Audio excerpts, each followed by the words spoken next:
There we go. Yeah. Okay. That works. There's a data center out between me and I don't know. Had to take the long way around the, the world. Yeah, exactly. Right. Was that, which one's the AWS node? When it goes down, it takes down like a third of the internet. Is that US AWS 1?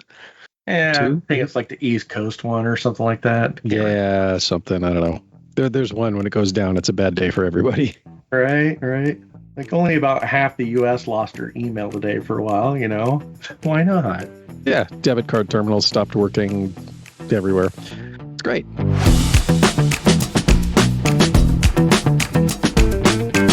Welcome back to Season 2 of OT After Hours, podcast about industrial cybersecurity, why it matters, and all of the challenges that it presents. And before we dive into topic, should go around and introduce ourselves. A little bit smaller crowd today than we've had on some of the more recent episodes, but Natalie Kalinowski is back. Hi, How are you doing today? I'm doing great. Enjoying the rainy day and warm soup. Yeah, you were saying just before I hit record, tomato soup and grilled cheese. I mean, it is the pairing. And we have Tyler Bergman. How you doing, man? Hey, doing well. Keeping busy. Aren't we all? And Zach Woltjer is also joining us again. How you doing, Zach? Doing good. Happy to be back. Brilliant. And I continue to be Kenneth Kully, system support lead at Verve, and still editing this thing. So that's how that goes. They haven't taken it away from me yet. Yeah, I was going to say they haven't fired you and moved you on to your podcast. Haven't been automated out of this particular role. It's all good. Although that voice generation stuff is getting pretty scary. But that's neither here nor there. Just before we started the episode, Tyler, you were asking what we have on the docket today. And this one actually goes back a little while. I scribbled it down almost in a fit of pique because I remember it as when we were first like brainstorming topics that we might eventually cover on the podcast. One thing that came up to me was one thing that reasserted itself in my memory was this one particular client who challenged us a little bit on the CIA Triad and which one was the most important in an OT context. And realistically, looking back on it now with a couple of years of distance, it's actually it's a good question because every time I try to contemplate on it, I find that I land on one or the other of the I and the A, almost never the C. And for those of you who have no idea what any of what I just said is, I should hasten to add, CIA in this context does not refer to an intelligence agency located in Langley, Virginia. It instead refers to confidentiality, integrity, and availability, which are kind of regarded as the three pillars, if you will, of data transmission in an IT context, in an OT context. They're kind of just regarded as like the three cybersecurity pillars in general. And some have argued that there's a fourth pillar, and I forget which one it is now, that has been put forth as the fourth one. But certainly within an OT cybersecurity context, confidentiality, integrity, and availability do all factor in. And like I say, whenever I debate with myself which one's the most important, sometimes I'll come down on the side of integrity. Sometimes I'll come down on the side of availability. I rarely come down on the side of confidentiality. But maybe I'm wrong in that. I don't know. Yeah, I think it depends on the customer for sure. And I think the fourth pillar you might have been thinking of is safety, which sometimes comes up or very often comes up on the OT side of things just because we have so many moving parts. Yes. But yeah. Yes. Well, and it's almost best to treat safety as just its own thing, right? And oftentimes it is an isolated system. Not always, though, and there have been some cases.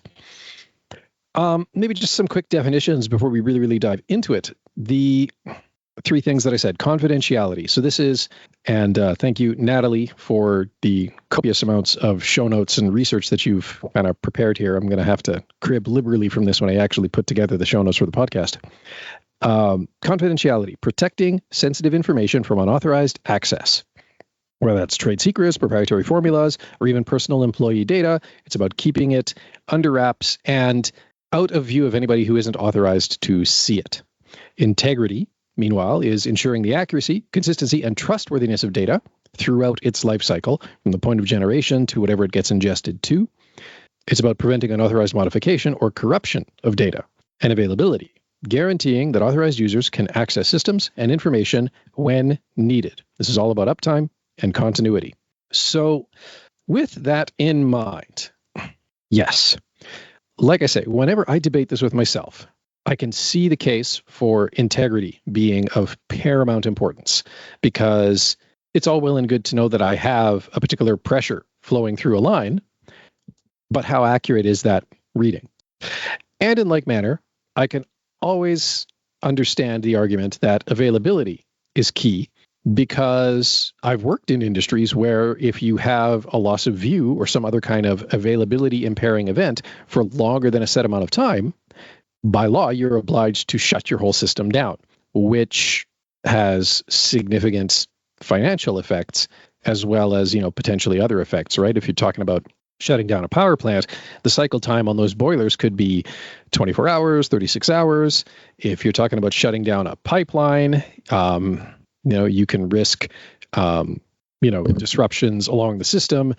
I mean, Colonial Pipeline is becoming a bit of a stereotype example in this regard, but it's a good illustration of, the bad things that can happen when you do actually have to shut down a line, because suddenly you've lost visibility into what's actually happening on the line. And then there's confidentiality. And I mean, I can see the case for confidentiality, but at the same time, in OT cybersecurity, you are often dealing with protocols that were not built with any kind of data security in mind. To be fair, Modbus, if you're actually just looking at raw Modbus traffic, definitely is obscure, but obscurity is not security. Modbus is typically transmitted unencrypted. And yeah, you're basically just looking at a bunch of hexadecimal coming across the line when you're actually trying to stare at the data flow. And unless you, can do the whole Neo thing, you're not necessarily going to be able to make too much sense of it. It's not human readable. It's not intelligible data unless you're really, really, really well versed in what you're looking at. And there's a further issue, which I think has maybe come up in one other podcast episode so far, which is that, it's not that it's not possible to add like bump in the wire type encryption to a lot of these OT protocols, but doing so introduces latency, and the latency may be enough to impair the process.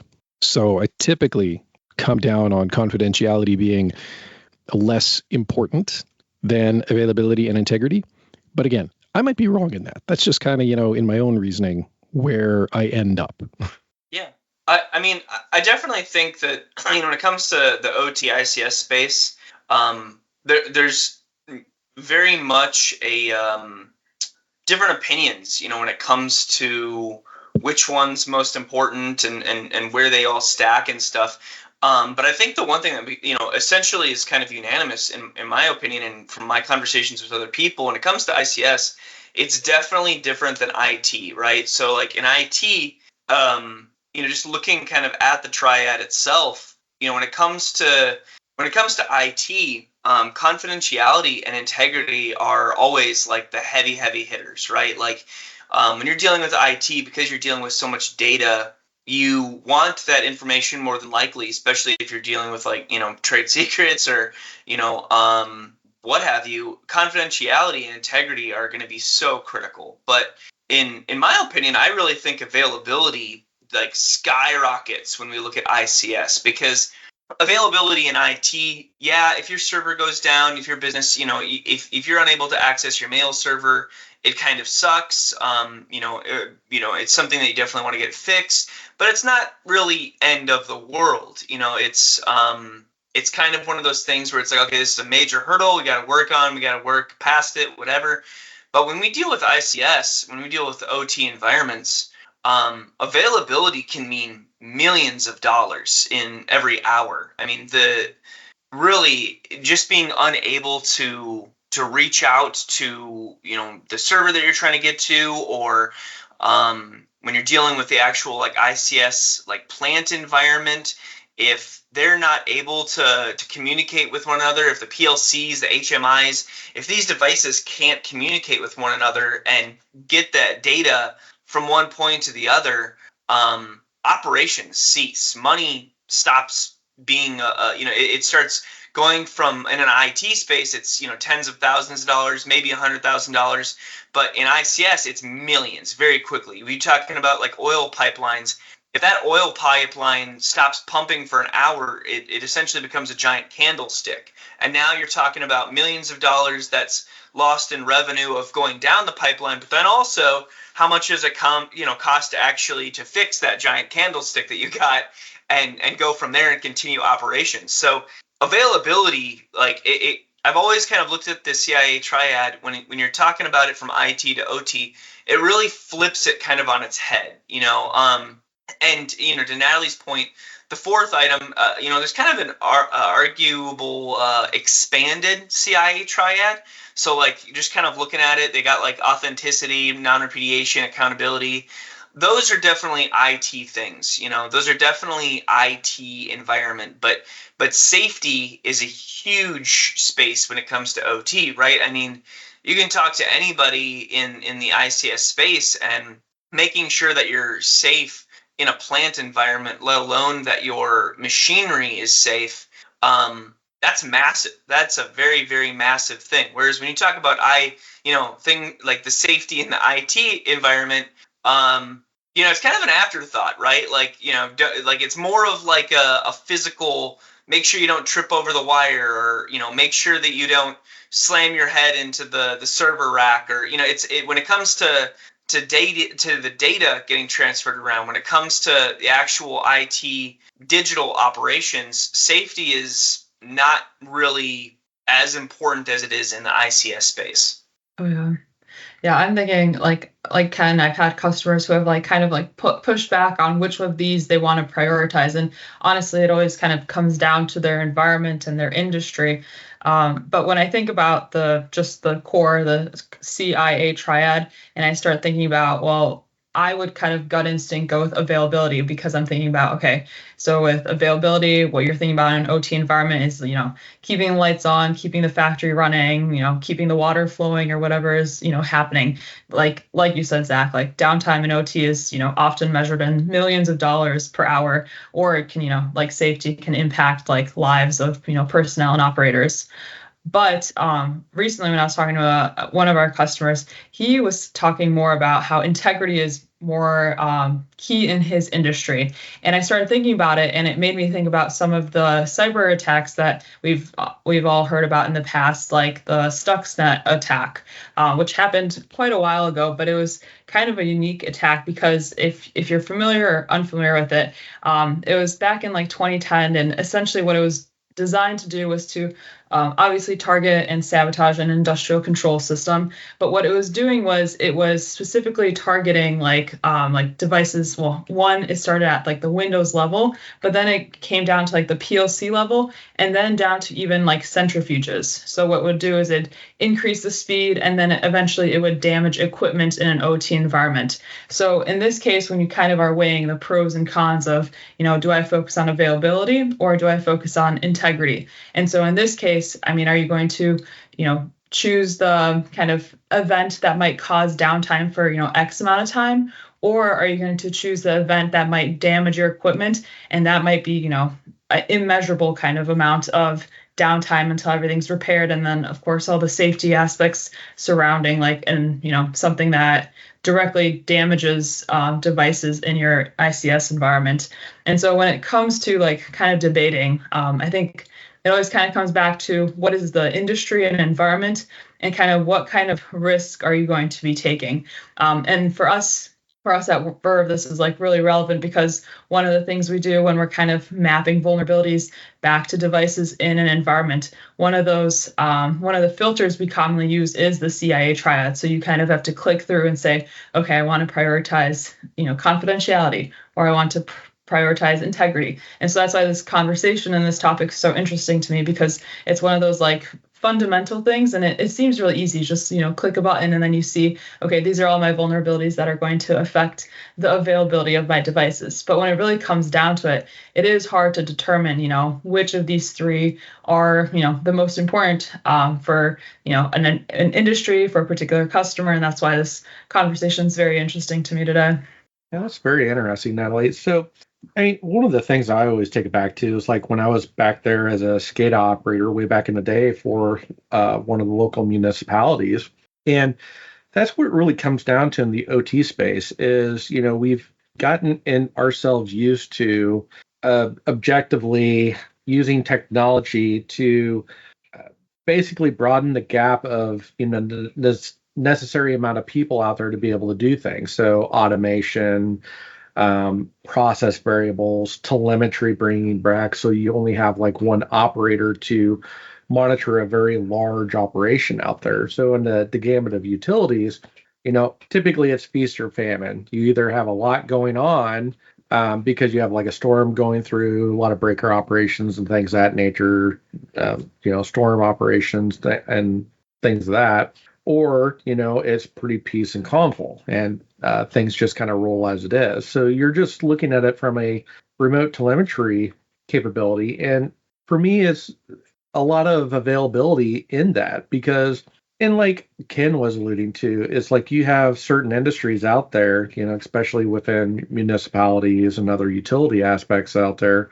where it's a finable offense if you lose visibility into an ecosystem. So if I'm losing visibility into, say, like a substation, usually the resorts is I'm on the phone calling out who's next on the call ring to come in to just monitor the substation at the site and just have that remote communications mechanism between the local site and the operator.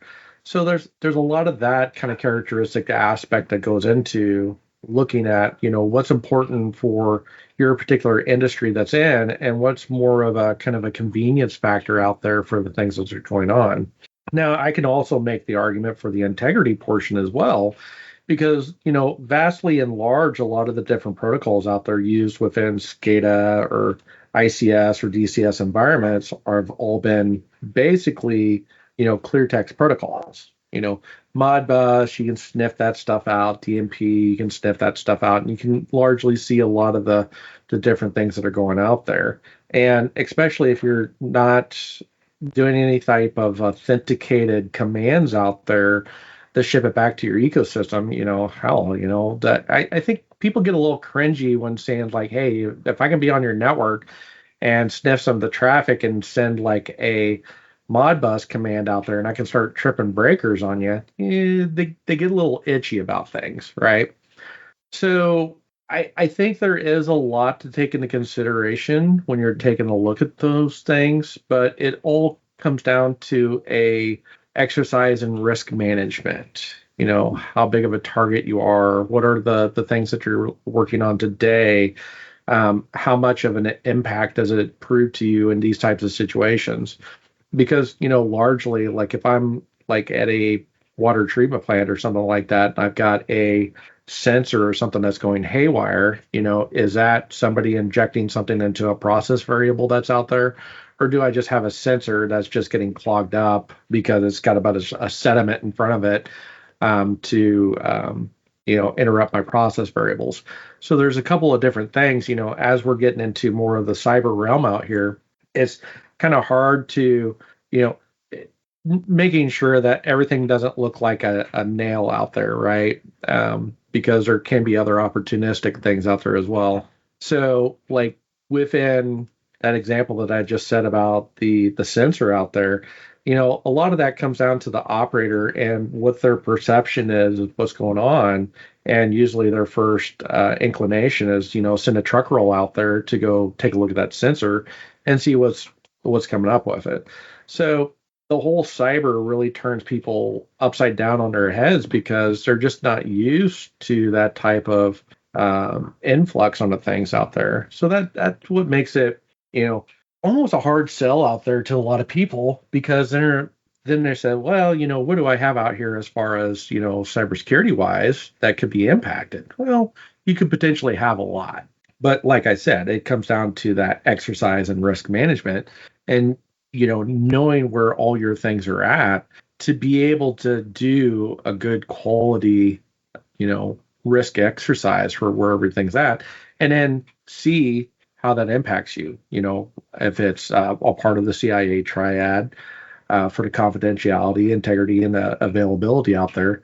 But I would also tend to agree with Ken. The major concept out there is availability, and then second most is integrity, because we want to make sure that all of our process variables or anything that is impacting any type of fluctuations in the environment towards an operation is making sure that it's clean and consistent, and it's not like going wild out there too. Confidentiality, I think, is another key aspect out there, but it's one that has been very benign on the radar for some of the folks out there, and they just don't think about it in a way that could really impact them until you start explaining it to them the way of, whereas hey, I can just jump on your network and write a Modbus register, and guess what? So I think they're all very equally important, but the focus has been majorly on the availability and the integrity. And then the confidentiality becomes a conversation about, what could outside actors potentially get into if you are sending a lot of clear text stuff over the wire out there as well. So it just depends on where you're at in your journey and how it operates. Well, and that got me thinking, because so when I'm trolling through LinkedIn, just looking at posts, and one thing I noticed is that a lot of the people who are posting about, cyber attacks that they attempt in, lab OT environments, right? Basically just red teaming OT systems. One of the things that does often comes up, something that, we did see, as Natalie mentioned with Stuxnet, is that a big part is making sure that the operator doesn't see what's actually happening in the process, right? Like almost all of the attack, unless it's a ransomware attack, which is just a straight up denial of availability. If it's not a ransomware attack, if it's something more targeted, again, like Stuxnet, and there have been other examples as well, it is almost always an integrity attack, which is to say that, I want something to overpressure, but I don't want the controllers and PLCs upstream of the system I'm tampering with to report an increase in pressure to the operator. And so very often these proof of concept attacks that I do see discussed online by cybersecurity researchers take that form of the integrity attack, where, they're like, oh yeah, I was able to convince this part of the process to do a thing, but then the operator was not seeing any changes in values anywhere near sort of the deviation that was actually happening elsewhere in the process. And it kind of got me thinking too that in a way, a lot of this is sort of holistic, because on the one hand, if you have data that has some sort of confidentiality layer on top of it, whether it's encryption or whatever, it's almost always going to be encryption. Let's be real. That definitely makes it harder then for a would-be attacker to figure out, okay, what are the values that I need to keep? What are the values that I need to change? And what format do I need to send them and receive them in? Definitely makes that part harder. But also, in a weird way, integrity and availability kind of go hand in hand, because at the end of the day, if you're doing something to validate that the data coming across the wire is what it should be, right? If you're doing some sort of integrity validation on what's coming to you anyways, and I don't know what form that would take, but the mere fact that you are getting data that you're able to validate would in theory apply that you have availability. Those two seem to walk hand in hand. Confidentiality, again, sort of gets relegated to second place here, because it's one of those things where it's like, okay, well, if we had that, it would certainly make integrity-based attacks a lot harder to properly execute, because, now we're talking about adding the extra burden of having to first decrypt or do some kind of, stateful unpacking and repacking of process data in order to, figure out, okay, what am I actually getting? What should I be reporting upstream? And then what do I need to send back now to change? But the integrity and availability pieces in some ways kind of go together, because as long as you're getting data across the line, and as long as you're across the wire, and as long as you're validating that data somehow, whatever that validation looks like, and to be fair, I don't know what it looks like exactly. My imagination hasn't run that far ahead yet, whether it's like a checksum or whatever else. But the fact that you're still getting that data sort of implicitly confirms that you have availability on the system. Yeah. And to be fair, for people who are listening, I mean, if you go on to like the NVD, the National Vulnerability Database, and you start looking up, CVE, CVSS scores on some vulnerability that was announced or, you heard about could impact one of your devices, when you look at that base score or you look into the vector information, I mean, it's going to list like all three of them, CIA, and in some cases, all of them might be high. And so in that case, you're not really having to choose between one or the other, because all of them are linked together because, one, like, for example, with the Stuxnet event that we were mentioning, in that case, it kind of started with, a vulnerability that, targeted those systems, made them like those centrifuges start, spinning at, dangerously high levels. But then, so that was something that, impacted the availability of the device. But then, like what Ken was saying, is that the real big problem was the visibility into the environment. So then the integrity of the data wasn't correct, because then these operators thought that, everything's working fine because everything was kind of presenting itself as normal function. And that's what made it so dangerous, is it kind of combined two elements of the CIA triad and then really caused a lot of problems and, destroyed a lot of machines. Yep. I think they eventually assessed that it probably had done more damage than a kinetic strike would have done, just given the architecture of the facility. Oh yeah. And when I was doing some research on it, there's still so many, not only because in the more publicized piece of Stuxnet that affected uranium and nuclear facilities in Iran, but over the years it's kind of been exposed that a lot of like commercial and industrial companies also got impacted by it, because it was something that it was a vulnerability that was automated. So once it was inserted, it can just, flow through an entire system. That's what made it kind of so dangerous. So it wasn't just, those big, like infrastructure groups. It was also like commercial people that were also impacted by it. Yeah, it was a worm. So just kind of self-propagating. Which, I mean, is fine if you're in a purely air-gapped environment. It's not fine. I shouldn't say fine. But, the point is, like, it's one thing if you let a highly targeted piece of wormable malware loose in a purely air-gapped environment that is the specific thing that you are targeting. And that is what Stuxnet was architected for. But, yeah, if it happens to touch something that can then touch the internet, well, it's going to do what worms do and just keep spreading. Oh, yeah. Yeah, and it makes me, so another kind of worm, if you will, that I was looking into is Indestroyer. So I'm sure all of us heard when, in Ukraine, they got impacted by those massive blackouts. So it happened a few times in 2016 and in 2022. And that was like another one where it was like a worm where it kind of impacted, especially their, electrical power grid. But when you think about the CIA triad, what pieces of it was it actually impacting? So some of the actual technical components of it was essentially what was causing circuits and different parts of their system to do was it would send commands to open and close circuit breakers in a rapid on off, and that kind of chaotic switching was what led to the grid instability, and it's what caused those little blackouts to happen. And so in this case, they manipulated the data, but like you said, it's because these systems, they were built assuming an isolated environment. And so the moment these grids started reaching out to the big wide internet or the world, or didn't just become weren't just this air-gapped environment, that's when you really see the problems happening, because these protocols that we use in ICS environments really weren't built to be that resilient against outside attackers. Yeah, well, and I mean, you have lots of different reasons for that, right? Because and again, we've discussed this many times already in different episodes, but OT systems are inherently going to be more vulnerable, especially to novel attacks, right?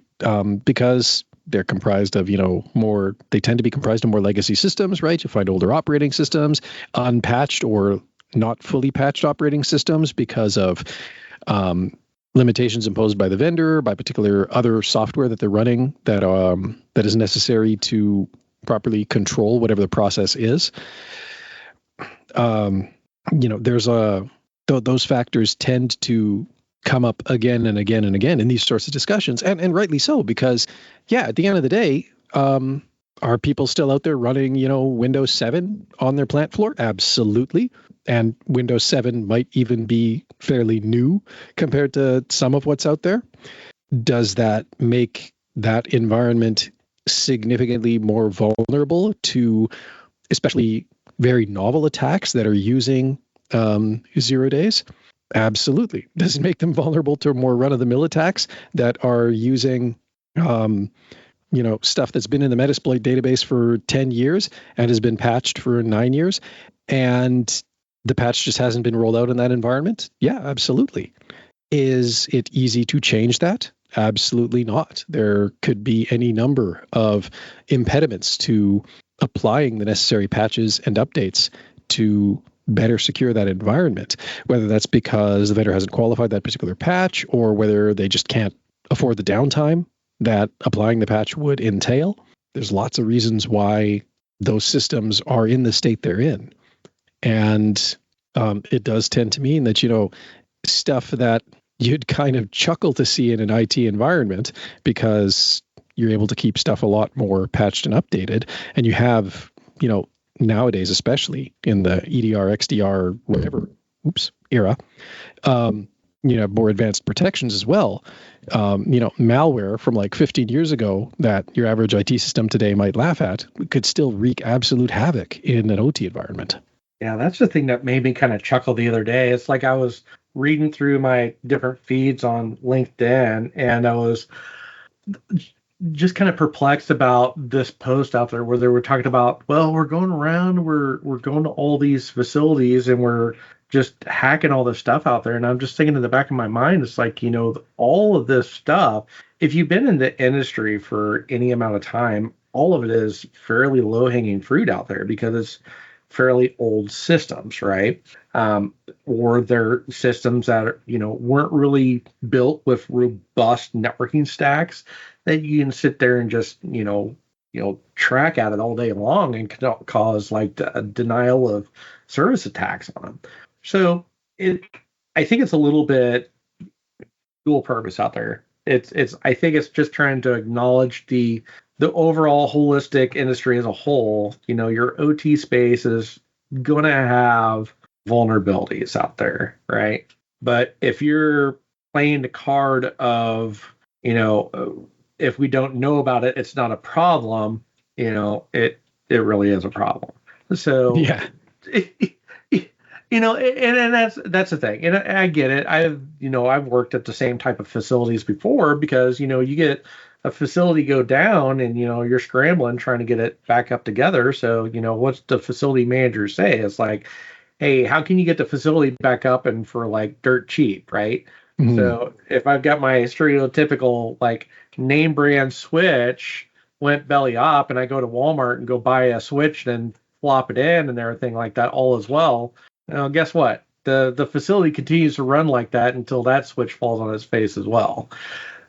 Yep. So, yeah, I think it's a little bit of a kind of a culture that needs a change in these environments as well. So there's a lot of if it ain't broke, don't fix it type of mentality, which I get. I was just gonna say, like coming from like the IT military space and going into the ICS OT space, it seems like the if it ain't broke, don't fix it. That's like the motto of OT ICS.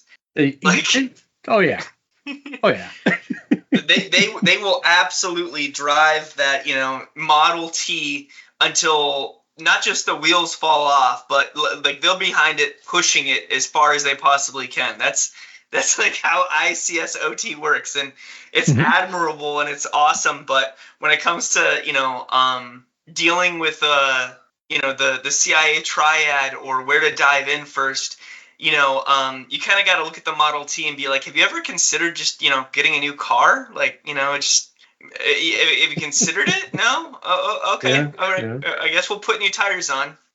That reminds me of something else too. And this is not specifically related to the CIA thing, but the automotive industry is an interesting example of that mentality just in general, because they tend to be the automotive industry, now, especially nowadays as cars become increasingly computerized, are one of the reasons that companies like TSMC and other foundries still have to hang on to out-of-date chip-making processes. Everybody would, TSMC and all the other foundries would like to be able to just, discard their 15-year-old chip-making processes and forge ahead with just the newer processes, I'm sure, for a lot of different reasons, right? More efficient use of silicon, producing more power-efficient chips, et cetera, et cetera, et cetera. But the automotive industry and a handful of other industries don't want to just jump onto the absolute bleeding edge chipset technologies. They want to, and they demand to continue using chipsets that are older, that use older processes. And while it does mean that, the processors that they're getting are less efficient and technically less cost effective too, because when you're making a larger die, a larger processor die, you're not using your silicon wafers as efficiently as if you're making smaller processor dies. But all the kinks and all the bugs are either worked out or well enough known that they can navigate around them without thinking about it on those older processes, right? Those older processors, they've pretty much got them all figured out, and they know all the little quirks and bugs and whatever else. And so it's very easy for them to just, cool, we'll just take that, plop it into the car, and away we go. There's that reliability factor there that they don't necessarily get with newer chipsets. And they are determined to hold on to these older process-derived chipsets for as long as they can for, essentially the reliability factor of it. And it's not terribly different in a lot of process environments, whether because, they don't want to deal with the downtime or, the system has been working for a good long time now, and it continues to do exactly what they need. And in some cases, and again, we've discussed this before, it would be a significant capital project to actually do an upgrade because it's not a straightforward path to just, we'll just put a new computer in and we'll just flash some new firmware to the controller. That's already kind of a terrifying concept. But in a lot of cases, it would be a full rip and replace of potentially very large machinery. And that's hugely costly. So they're going to just keep it moving along. Yeah, and what you were saying there kind of made me... Mint. Go for it, Tyler. I was going to say, if you squint, it's mint out there. So, that's always been the key of all of the operational technology systems that I'm out there with. If it's not broke, if it ain't broke, don't fix it. And if you squint, it's mint. Close your eyes, and if you hear the engine stop, then you have a problem. Oh, yeah. And another thing I was thinking about, because we've been talking a ton about confidentiality and integrity, and going back to what you were talking about, Ken, about the reliability of these, pieces of systems that have been around for just so long. But the other aspect of, these devices that have been around for so long is that they're known, and there's been a lot of time for people to, create, exploits for these systems that have been around for so long. And I'm thinking of, we've been talking about integrity and availability, but from the confidentiality aspect, there's also vulnerabilities that can have long-term effects. Whereas I'm thinking of like the one I mentioned that caused the electrical the power grid outages in Ukraine. There's also HAVoC, but they weren't, or at least HAVoC wasn't designed for like a direct physical disruption. Instead, like some of these attacks out there or exploits, what they're doing is they're just gathering information about these ICS environments. And that's why I'm thinking about the kind of confidentiality aspect of it, because then when they gather this information on, the devices you have in your environment, they'll figure out, the equipment you have, perhaps the configurations, whatever protocols they're using. And it's essentially giving them kind of a long-term roadmap for these attackers to design these, maybe more tailored and effective tools for the future. So I guess the last thing I'll just add is that, we've been talking a ton about availability and integrity, but some of these attacks in terms of confidentiality, they might not be a problem now, but they could be a bigger problem in the future because, again, they'll gather that information to make, more targeted attacks that could, be, again, detrimental. But, knowledge is everything sometimes in this space. Yeah. Well, as we round the corner on the last 10 minutes of the hour, I still don't know if I don't know personally if the next time I have this debate with myself, if I'm going to come up with confidentiality as the front runner. I think I'm still leaning on integrity and availability, but I am increasingly coming around to the view that it's a tie for first place between those two, because it is really hard to separate one from the other. I mean, obviously, if your system isn't available, you're in trouble. But if your system's quote unquote available and it's feeding you garbage data, you're in no less of a world of trouble, because, something could be happening and you would still have no idea. You would have no idea that it's happening. It's the same net effect as having no availability, except that, you think you do. And that's actually almost more terrifying in a way. And I think that's why, my ears perk up a little bit every time I see, another example online of, a researcher doing an integrity-based attack, and also why the hairs on the back of my neck kind of stand up, because it's like, that's still terrifying. I've seen it 20 times and it's still scary. And yeah, I almost think that, a quote unquote holistic approach to tackling the CIA triad in an OT context, yeah, I don't know if I could pick one or the other. And I come back to that thought that I had earlier of just, if there was some way to, architect these systems so that we were constantly validating the data coming across, we're essentially taking care of integrity and availability at the same time. And yeah, it would be nice to see encryption come along, and maybe in another 5 years, I could see that being much more of a thing. And we're starting to see it with some protocols that are being used. But it really is, the thing that always gets me on that one is just, what's the latency tolerance within these systems? I mean, obviously, yeah, you'd need to have devices that could, that had a more fully implemented network stack, which supported encrypting data on the fly, and then, which a lot of them don't right now. That's just not a thing. But then again, just getting away from that dependency on latency, which some controllers and PLCs still can be affected by. If your communications are out by, more than a few milliseconds, it can have unpredictable effect. And that is also something that you want to avoid, because that starts to impact your integrity and availability. So yeah, I think that's where I come down. I don't know. Anybody else? Yeah, I think I'm right there with you. I think it's the whole availability front has been paramount for the longest time. I do get the integrity game, and I think it's going to be a big one going forward, because it's, kind of the next logical step out there, especially if you're like a nation state or something like that, and you want to modify something out there of like a utility system or something of that nature. Zach, Natalie, any thoughts? Closing thoughts? Yeah, I would say a lot of these vulnerabilities will overlap. So no matter what you're doing, like, as long as you're doing something to start securing your environment and start considering, the impact to your environment, be that from, exposure of data, compromise of the equipment you have in your environment, or just, which of these vulnerabilities might, turn off your environment. I think that as long as you start, maybe, I guess my advice would be to start figuring out which groups of your devices are you most worried about, and then add the layer of the CIA triad on top of it, and then kind of go from there. That crown jewels assessment, right, Zach? Yeah, exactly.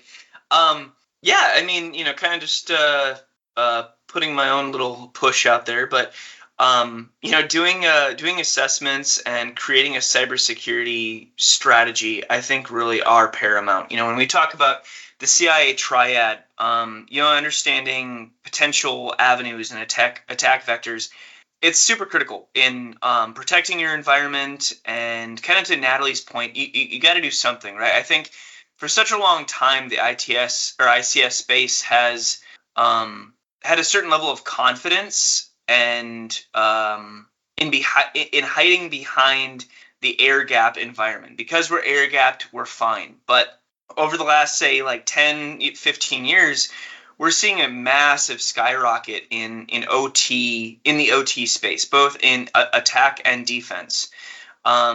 even to the point where now we're seeing certifications that are coming out specifically in the OT space. CompTIA just released that they're going to be doing a Security OT Plus certification. Things like this are really kind of showing that this world it's not just warming up, it's really heating up. It's starting to boil. And so building that strategy, doing something with your environment, coming up with a plan of how do we strengthen our environment? Where can we start to? This sounds, from outside perspective, this is kind of why would you say that? But starting to put money into it, starting to find areas of upgrading, updating, patching, mitigating these vulnerabilities. Just putting a plan in place can be huge, because to actually start implementing these changes can mean a lot of money, but to theoretically start building out a strategy of saying, okay, let's start with, what assets do we even have in our environment? Okay, now we've got a plan for asset management. What are we going through and monitoring our users? Oh my gosh, this guy's, he hasn't worked at our company in 2 years, but we still have an account for him. Just starting to kind of get into that thinking process, just starting to kind of push that envelope a little bit, it's going to mean the world later on. When we start seeing a lot more, we've kind of had a lot of meetings and stuff, Ken, where a lot of these podcasts we've been talking about, we're starting to see more attacks. We're starting to see more, especially when we're talking about nation state actors and, like the war in Ukraine and things like that. Like the ICS space is a massive target for this. And, not saying in the US, Canada, wherever, this is a global enterprise. ICS is everywhere. You don't know when you're going to be a target. So you might as well start putting your best foot forward, building a strategy, building a plan. You don't need the money today to fix everything, but have a plan in place and start ticking away at it. And every little tick that you're going to make towards it, you're going to be so happy that you did later on. And really, that's just my big closing remark, because the CIA Triad, it all points towards coming up with a plan and knowing where you're going to get attacked and how you can protect that area. Brilliant. Well, unfortunately, I have to jump to another call, so this one's going to have to wrap up. But while that does mean that that's it for this month, you have been listening to OT After Hours, a podcast about industrial cybersecurity, why it matters, and all of the challenges that it presents. Would like to take the opportunity, though, to thank you for continuing to listen to us and to continue to tune in. And would just like to remind you that no time for it this week, unfortunately, sorry. If you would like to submit a question for us to answer in a future episode, do head on over to OT After Hours, our page at Libsyn. You can find a contact page there and hit it up to send in your question. Please do share our episodes with your family, friends, colleagues, and anyone else you think would be interested in industrial cybersecurity. And please consider leaving us a glowing 5-star review on Apple Podcasts or Podchaser or wherever you get your podcasts. This podcast has been produced by me, Kenneth Kully. Our opening and closing music is by the ever-so-talented Octo Sound. Look him up if you need some music for a podcast video. Thank you, Natalie. Thank you, Tyler. And thank you, Zach. And thank you out there for listening. We will talk to you soon. And awesome. Thank you all. Natalie, you can stop the recording anytime, and then I'll need you to download the video and share that to me via OneDrive. Sounds good.